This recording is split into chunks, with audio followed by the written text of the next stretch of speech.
Hola, love bugs. Welcome back to another Wednesdays con Wilma. This week, we are going to be getting into a very vulnerable topic and book that I read over the last few weeks. So please make sure to take care of yourself. Find whatever comforting things you need. If you need to pause and come back, by all means, as the topic of trying to conceive is very, very hard for a lot of people. So I completely understand if you need to take care of yourself while hearing the message of the book. This will be a spoiler book because that's the only way I can get the review out. So, without further ado, this week we are going to be reviewing All of Your Perfects by Colleen Hoover. Don't forget to hit the like, share, subscribe button, and let's get into it. This book was given to me by my close friend, sorority sister, and little. Love you so much. I think that there is a divine timing of when a book gets to you versus when you get to read it and really hear its message. And that was me when she gave it to me. Um, as I have been going through my own trying to conceive journey and dealing with all the ebbs and flows of that. She gave it to me when I was having a conversation with her, visiting her, and me and her have had similar journeys in where she has resulted in her beautiful little girl.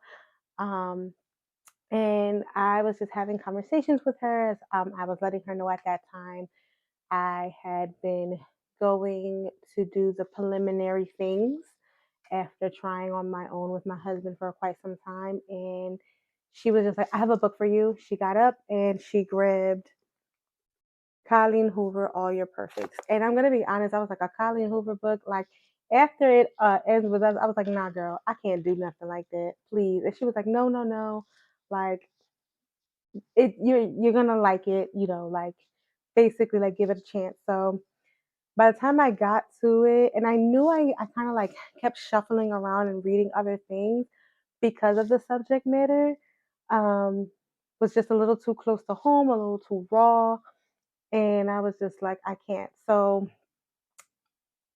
this, well, no, what month were it? No. So earlier last month, I was going to take a solo trip, and I just was like, I'm going to take this book and I'm going to read it and I'm going to finish it and I'm going to confront all the feelings that the subject matter takes in. I'm going to confront it alongside with what I've been dealing with in real life, and we're going to get into it. Like, there's no way to get through something than just head on. And so, all your perfects, review, and a real life vulnerability moment in these reviews. So, in All Your Perfects, we meet Quinn, our protagonist, and Graham, and they kind of come together in the most unlikely way possible.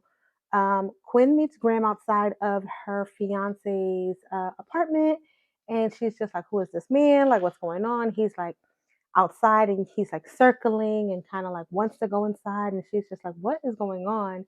And he kind of just like blurts out like, "Hey, my girlfriend's in there with your boyfriend, and they getting it popping." And she's just like, what? He's like, I'm so sorry, I shouldn't have blurred that out.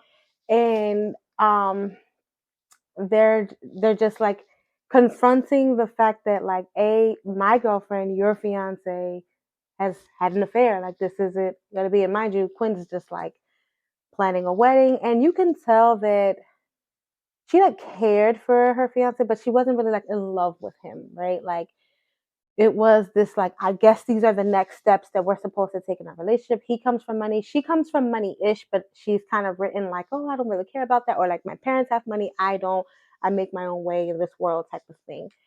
And her mom, which is an unbearable character, um was really like tag making the wedding more bigger, like kind of like making the wedding more about her than anything else. And so like, she's her world is crashing down as he's just like let her know like, hey, this is what's happening. In the midst of that, they have a conversation. They finally confront them as they come outside because the other two like ordered food and they're like, what the hell? They ordered Chinese food, which they end up eating, and then like it just comes out, and they he follows suits after her. They go to like a bar, they talk, and she's just kind of like, why am I like having conversations with him? Why am I like um continuing on, like my world is falling apart, like what's going on, and he's just kind of like coaching her through it, like listen, like you're gonna feel these things when you're home alone, like it's gonna hit you, like it's gonna hurt, but like just like feel these things.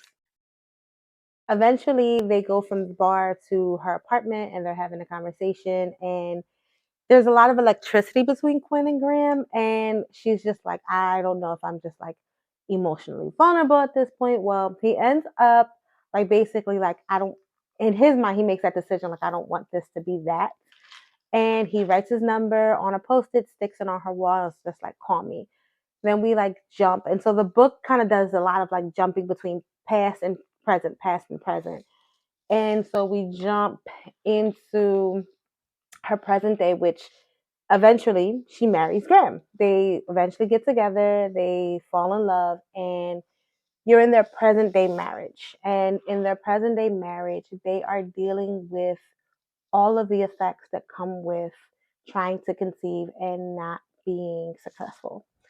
And you can just, as she goes through her agony of like the exhaustion of being intimate with your partner and it not resulting in a pregnancy, and how basically this like desire to be parents kind of like drives this like invisible wedge between her and her husband, because she's like avoiding him and she doesn't want to be intimate because she then is like stressing out about whether or not this cycle wins. Like they've had like failed IVF trials, I believe, and you're just describing like this detachment from each other as this anguish continues on of not being able to conceive.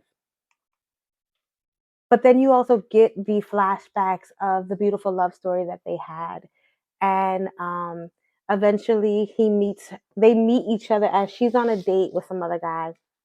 Poor guy never makes it, whatever, but they kind of like see each other, and there's again this electricity, and he's on a date with somebody else, and he's just kind of like, hey, you never called me. She was like, yeah, I know, whatever, and trying to play it off cool, which she does not do cool really really well.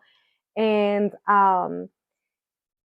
so they're like seeing each other, and she's just like trying to like play it off, and then eventually she like takes this guy back to her place, and it's just like she's like kissing him but like really thinking of Graham, and then Graham shows up at her apartment and he was like, hey, like I thought you gave me the okay for me to come over. And she's just like, huh? Like he was like, you looked at me, and she kind of did look at his direction before she left and try to make him jealous, but she swears she didn't give him like the okay. So eventually the guy who's waiting for her realizes like, oh, I'm just some filler, like okay, I'm out. He leaves, and then Graham comes in and they spend the whole night talking and getting to know each other, and just really really like having these like sweet heartfelt conversations. And it really made me think about like the beginning of like the relationship that I had with my husband, about like when you're talking all night, you're trying to figure each other out, and you're also saying these things, like he says to her like, oh, it's because we're soulmates, and she's just like, what? And he's like playing around with her, but also being very serious of like, no, I'm for real about you. Like I really care. Like there's something here. So it was really cute to see and hear that banter in the beginning.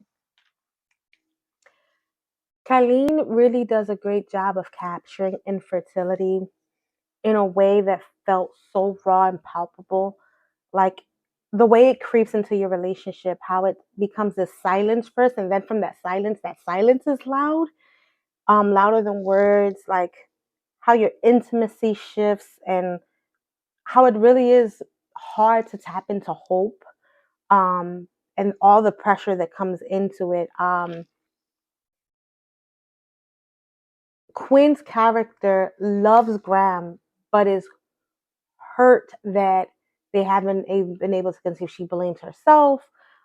There was a moment also where they talk about the possibility of adopting or fostering, but Graham, in his past, unfortunately, had like a DUI, and because of that, a friend of his passed away, and so they, he had a record. Therefore, he wasn't a candidate to be a foster parent slash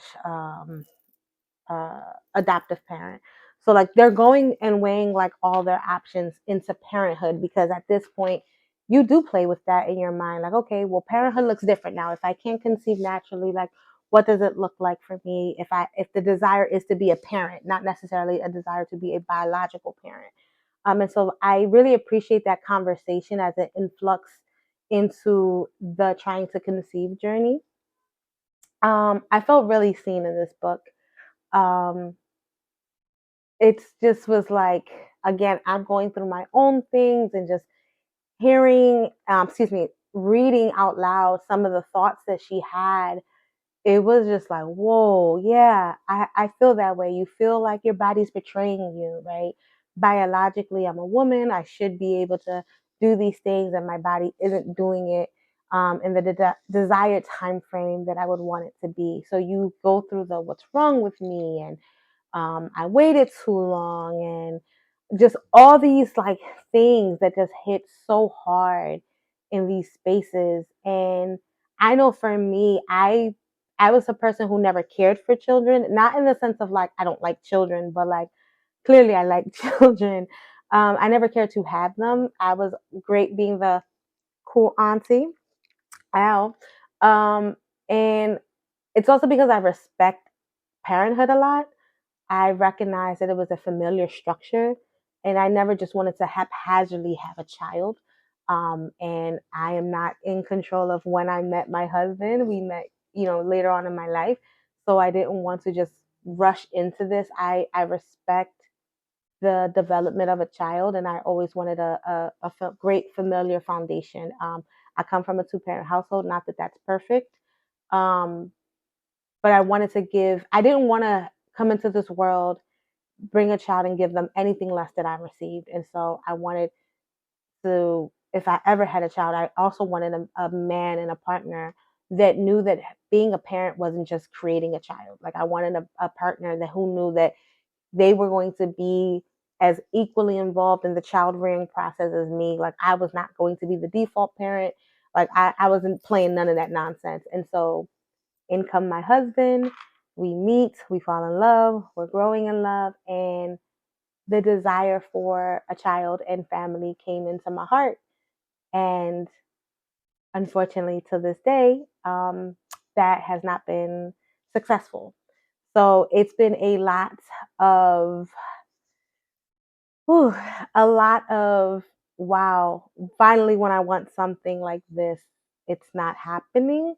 And then playing around with, well, we got to keep hope alive and we can't give up. And it's just this cruel back and forth that you're doing with your mental. Like, as soon as I'm ready to be like, you know what, we'll just F it, like, it's whatever, there's a little bit of creeping of hope that's like, we'll still try, still give it, still do a little bit more.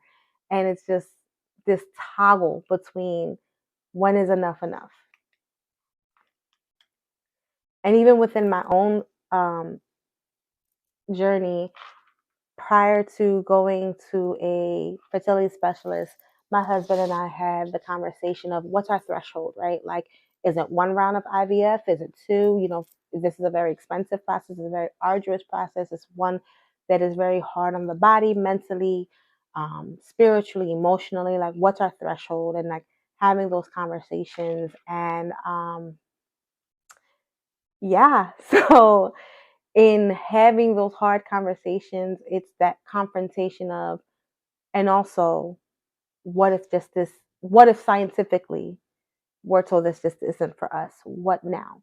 Right? So we were having and have been having revisions and conversations of that, and seeing how in the book they're not communicating because they they write the story writes itself in this like, I love this person so much that the truth hurts them. And so like Graham isn't being honest about like he's seeing the deterioration of the relationship, and Quinn isn't being honest about how like this is hurting her, and like it's hurting her in one way, like not being able to, but also in like the fact that she knows that there's distance between her and Graham. And like also like when they're just with each other, like when they write about like how they visit his in-laws, and like when he goes to see his sister who has like two kids, I think. Like she loves it. Like they show a lot of PDA, and people just think that they're just like this perfect couple. And then at home, she does everything possible to like, no, not tonight. I don't, I have a headache. Like, and mind you, they're very, like in the book, it's a little spicy. They're very sexually active.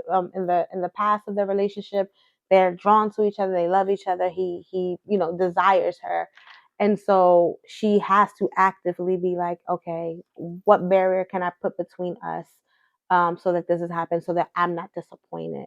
And I will say that I haven't experienced that, but I recognize bracing myself to have those type of hard conversations in a relationship, right? Like, what if we, or even like, there was a time when my husband and I was like, well, what if it's my fault? And I was like, well, let's not have the conversation of fault. Like, that's a very harsh term, and like nobody's really ever walking around in their early 20s trying to figure out fertility, right? Like, because you do a lot of like self-harming conversations with yourself, and like I was just like, let's not do that. Let's not, like, this shit is hard enough.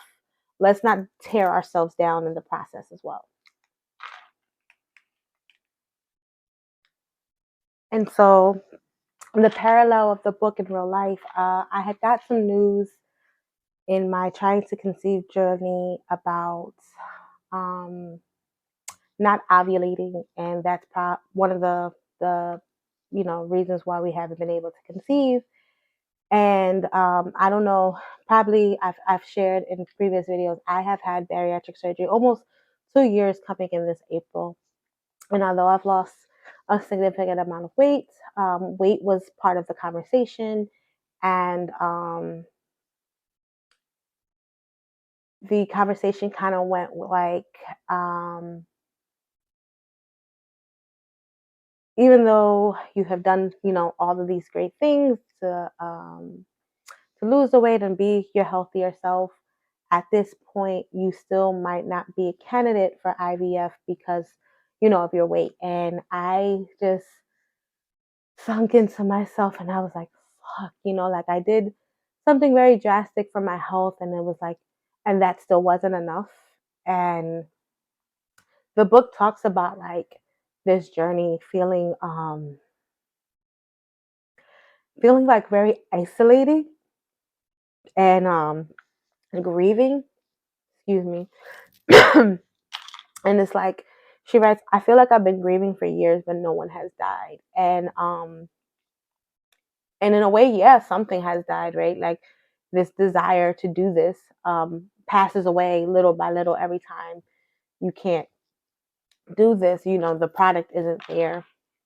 And I was just reading it like, fuck, that really does encapsulate how you feel. Like, you feel like you're just grieving little by little in this invisible like world. And about that hope, one of the quotes that spoke out to me was, hope can be the heaviest thing to carry. It's cruel because it never completely goes away. And that's exactly how you feel. Like, you want to keep hope alive, or like the small knit of friends that you do have a conversation with. Like, sometimes I'm exhausted. Like, I don't even want to bring it up. I don't want to talk about it. I don't want to hear like it'll happen, or like, I know this one couple who tried for years, and then it's like, I'm happy for them. But right now, where I sit at, like, that just the trying for years exhausts me. And so, and having the hope for that long is exhausting. Like, I don't want that right now. Like, I know you mean well. And she even talks about like, yeah, and that's called a miracle. And I don't know if that's going to happen for us. Like, and I know people mean well. And even like when you're around family, and I get that, like, they're excited for you and they ask you the questions, and it's just like, just a disclaimer, like, stop asking women specifically, like, when they're going to have kids. You don't know what they've gone through. You don't know, like, there's so much more to me. Like, yes, this is a big part of my life at the moment, going through this journey, but like, there's also so much more to me than my ovaries. That's not the only way you can connect to me. And I don't want to be greeted or talked to every chance encounter with and the kid and the baby. And it's just like, I don't have the capacity. And I'm at this point where like before I would smile off and like, say, oh yeah, we're trying. But like I'm at this stage in my life where I don't want to be polite. I don't want to smile and grin and bear it. Like I actually want to tell you to go fuck off, but I have to, reel it in. So yeah, like just don't ask people unless they bring it up. Like there's again so many other ways you can connect with a human being worrying about their reproductive organs. So there comes a part where like Graham obviously becomes very distant himself. Um, her sister-in-law has a kid, and she was going to drop off a gift, and she hears this exchange between her sister-in-law and her husband, and she's like, oh, you would make a great father. He's like holding the baby, and he says something along the lines like, yeah, it's killed me that I haven't like been able to yet. And that's all she hears, and like she chokes up because she's like she hasn't heard this from him. She leaves the gift on the counter and she leaves, and she like texts him like, oh, I couldn't make it. And she spirals and like, why hasn't he said anything? And so again, that miscommunication within the relationship goes on. So as the relationship spirals even more, he grows distant. One of the things that I absolutely hated about the book is this like the climax part of it. She starts to think about like he's possibly having this affair, and he's been like coming home late or whatever. And eventually he like sits in the car, takes a deep breath. She sees him from the living room. He comes inside and she like confronts him. She's been like drinking wine, and she confronts him, and he's like, yeah, I have. And like she just completely like sobs and breaks down. I didn't like that because it's like you clearly met her through an infidelity, right? Like I don't know where Colleen was going with this, but like you clearly met her with infidelity and how that like hurt her. How like that's a harmful thing. Like I get that he's also his character arc is also going through this like distance. Um and of course, he begs and pleads. She drives off to her mom, which is like, I don't even know why you did that. Like that mom has no maternal instinct for her, and I think she's able to like recognize that, so she doesn't fully tell her um what's going on. She has like the full intention to like be there, but then she like they have a moment, I guess you can say, and then she like drives back home. He explains to her excuse me, he like explains to her like, no, like, I really need to talk to you about this, and like explains like basically, does this whole it was just a kiss, we didn't do anything more. And I'm just like, infidelity is infidelity, bro. Like Wilma, don't give a fuck about that. Like, nah. And she's sobbing and not feeling well, and she starts to bleed. And they end up taking her to the hospital, and she like passes out. So she ends up passing out, and when she does come into like full recognition of what's going on, they let her know. And for those who have gone through this, condolences. Um, she has a miscarriage, and she's like, they become like background noise, and she's like going through her mind of like lamenting over the fact that like she didn't even get a chance to like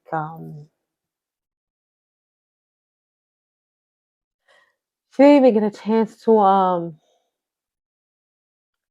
properly like know that she was with child, and like get the excitement of like peeing on a stick, and it like seeing that it's positive, and like as soon as she's like, well, at least I can conceive, they then hit her with news of because it was a ectopic pregnancy, they had to do a hysterectomy. So taking in the book all other chances of her being a biological parent. And you just see how she just like goes even further, and eventually she's like discharged. She's discharged and they go home, and he takes care of her, and as soon as she's like up and running, she has this sister she's really, really close with who moved to London with her husband and I think their nephew.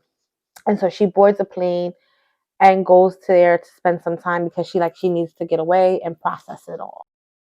She's there for like 2 weeks, and then eventually Graham shows up with this box that they've had. When they did get married, they eloped. That they decided to do that for themselves, and they had told themselves that like they're only opening this box under the extreme circumstance, and the D word, divorce, is being thrown around. And she opens the box, and they put a letter to themselves when they got married in the box, but Graham had been opening the box more and writing letters and really getting out like how he felt throughout this journey and the years of what he could not verbally do. He put in words and writing like how he felt. And she's sobbing, reading letter after letter, and she ends up forgiving him, and they reconcile. That is literally like, I'm okay with like if they had gone through some like, I feel like in that part, the climax, like the infidelity was so unnecessary. Again, like this is how you met. You've already seen her heart be broken, or like some type of hurt from this. Like, why would you do that? I think that was just poor writing on Colleen's part. But the recognizing that something had to happen to carry the story over. But that was like my only like ick of the book. Like, really, you could have inserted anything else in this space. But anyway, it was her book. This is what she wrote. So the title of the book is All of Your Perfects. And when they ate the Chinese food when they first met each other from their partners cheating, there was I believe a fortune cookie where it read, "If you only shine light on your flaws, all your perfects will dim."